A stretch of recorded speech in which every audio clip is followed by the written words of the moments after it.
C'est à la santé. La santé prime sur toute une chose. Quand on est en bonne santé, il n'y a pas de richesse plus que ça.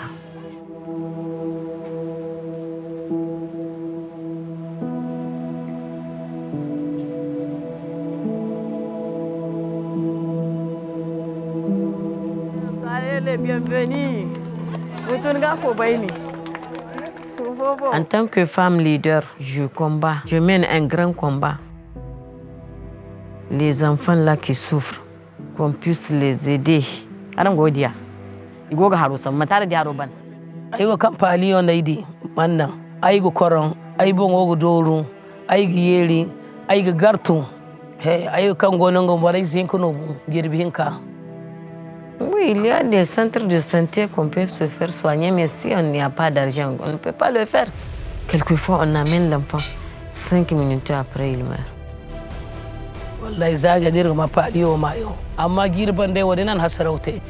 Le Fonds mondial nous a aidés, nous amenant des moustiquaires, des comprimés contre le palu pour les enfants de 3 mois à 5 ans.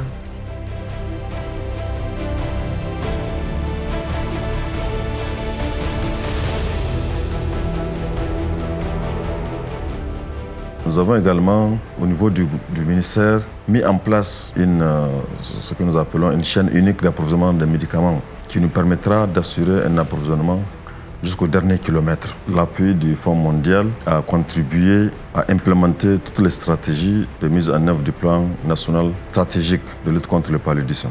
Toutes les interventions à travers ces programmes apportent un apport global, un appui global au système de santé.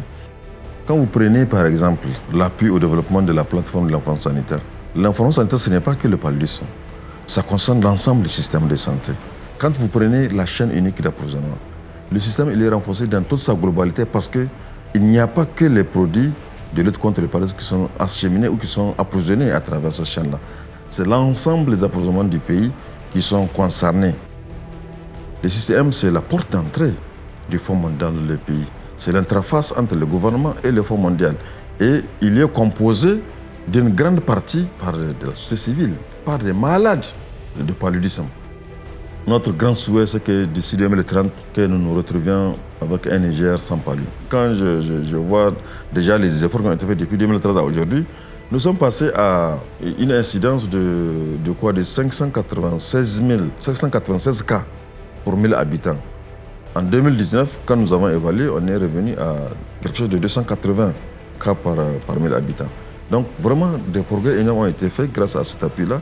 Ça ne peut pas être une affaire du Niger, c'est une affaire de l'Afrique essentiellement et du monde en général.